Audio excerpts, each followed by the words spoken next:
மாலையும் தாலியும் இல்ல கல்யாணம். விட்டு சொன்னேன்ல, அவகிட்ட சொல்லிடுறேன். என்ன விளையாடுறீங்களா? அவருக்கு தலைவலியோ காய்ச்சலோ இல்ல, உடனே அவரை ஊருக்கு கூட்டு போறதுக்கு. சுயநினைவு இல்லாம கோமாவுல இருக்காரு. ஆக்சிஜன் மூலமா தான் மூச்சு வாங்கிட்டு இருக்காரு. அவரை போய் கூட்டு போறேன்னு சொல்றீங்க? லிசன், அவரை கூட்டிட்டு போகணும்னா தாராளமா கூட்டிட்டு போங்க. ஆனா அவருக்கு ஏதாவது ஆச்சுன்னா என்ன கேட்க கூடாது. அவருக்கு என்ன ஆனாலும் நீங்க தான் பொறுப்புன்னு ஒரு லாமா லெட்டர்ல கையெழுத்து போட்டு கொடுத்துட்டு கூட்டிட்டு போங்க. டாக்டர், தயவு செஞ்சு கோவப்படாதீங்க. இது ஐயாவுடைய பேத்தி. ஐயாவுக்கு இந்த மாதிரி ஆனதுல இருந்து ரொம்ப பயந்து போயிருக்காங்க. ஐயாவுடைய ஹெல்த் கண்டிஷன் என்னங்கிறது நீங்க கரெக்டா சொல்லிட்டீங்கன்னா அவளுக்குள்ள ஒரு கிளாரிட்டி கிடைக்குங்கிறதுக்காக தான் இங்க பேசவே வந்தோம். புரியுது சார். ஆனா நீங்களும் ஒரு விஷயம் புரிஞ்சுக்கணும். ஆரம்பத்திலேயே காப்பாற்ற முடியாதுன்னு சொன்ன ஒரு மனுஷன் இப்ப உசுரோட இருக்காரு. அதுவே உங்களுக்கு பாதி சக்சஸ் தான். அதுவும் இல்லாம அவருக்கு நினைவு ஒரேடியா போகல, அப்பப்ப வந்துகிட்டு தான் இருக்கு.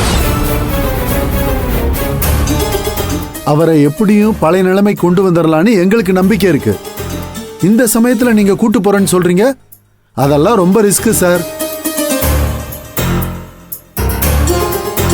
உங்களுக்கு அவர் எவ்வளவு முக்கியம்னு தெரியல, ஆனா எங்களுக்கு ஒவ்வொரு உசுரும் ரொம்ப முக்கியம். ஒரு உசுரை காப்பாத்த சின்னதா ஒரு சான்ஸ் இருந்தாலும் அதுக்கான முயற்சியை நாங்க பண்ணுவோம். அதுக்கு மேல உங்க விருப்பம். எங்களுக்கு ஐயாவுடைய உயிர் தான் முக்கியம். எப்படியாவது எங்க ஐயாவை காப்பாத்தி நல்லபடியா அவரை எங்ககிட்ட ஒப்படைச்சிருங்க டாக்டர். சார், நாங்களும் அதுக்கான ட்ரீட்மெண்ட் தான் பண்ணிக்கிட்டு இருக்கோம்.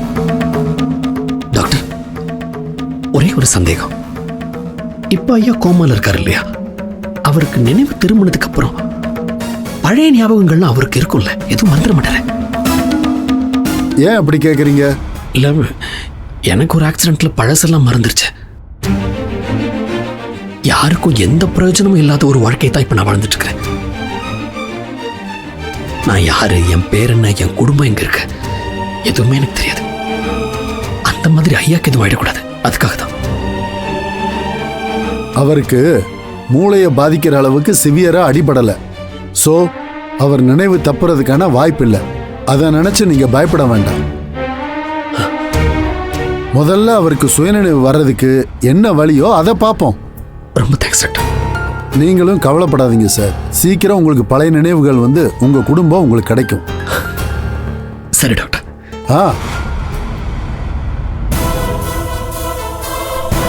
அது கிடைச்சிருச்சு. ஆனா அந்த குடும்பத்தை அவருக்கு கிடைக்க விட மாட்டேன். சரி டாக்டர், சரி வரோம். வரேன் டாக்டர். சரி.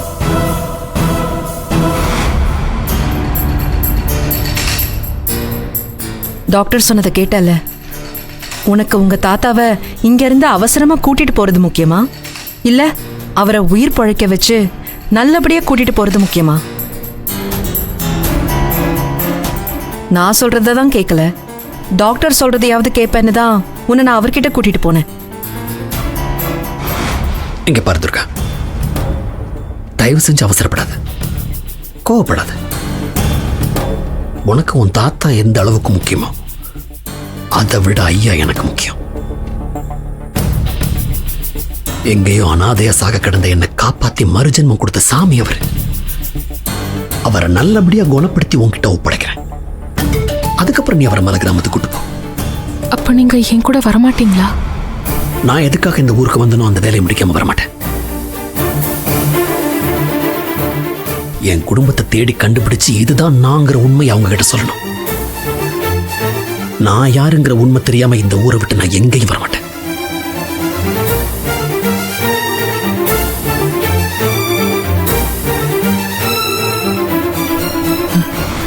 அந்த உண்மையை தெரிய விட்டாதானே?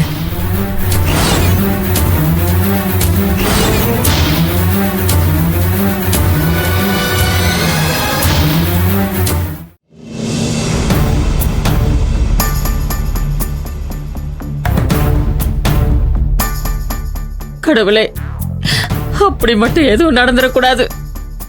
உன்னை நம்பின என்ன கைவிட்டுறாதப்பா, கைவிட்டுறாத.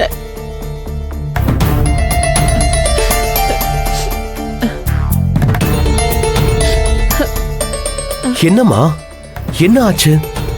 எதுக்கு இப்ப கண் கலங்குறீங்க? டேய் வாசு, எனக்கு ஒரு கெட்ட கனவுடா.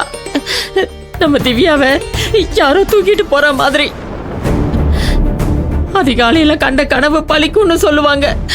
அது என் மனசை போட்டு அரைச்சுக்கிட்டு இருக்குடா. ஏ வாசு, அப்படி எதுவும் ஆகாதுல்ல? நம்ம திவ்யா நம்மளை விட்டு போக மாட்டாள்ல?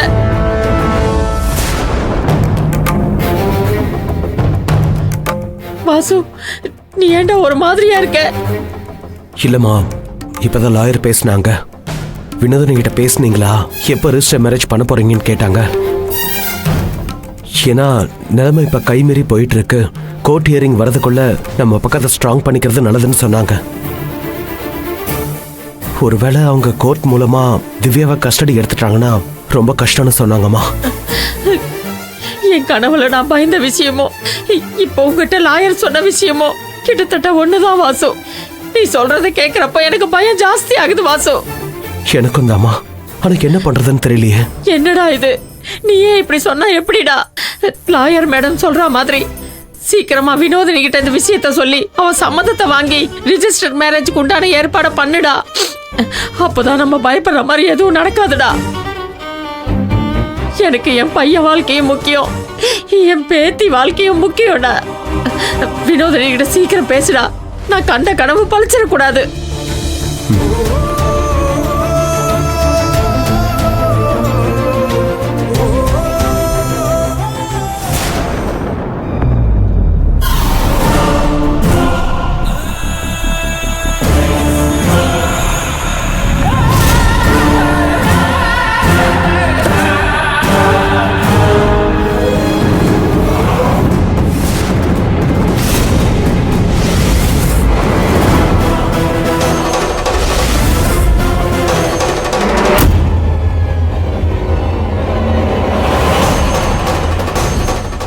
இவர் எதுக்கு இங்க வரணும்? கண்டிப்பா திவ்யாவை பக்கம் தான் வந்திருக்கணும். எதுவும் காரணம் இல்லாம வந்திருக்க மாட்டாரு. முதல்ல திவ்யா அப்பா கிட்ட விஷயத்த சொல்லிடுவோம்.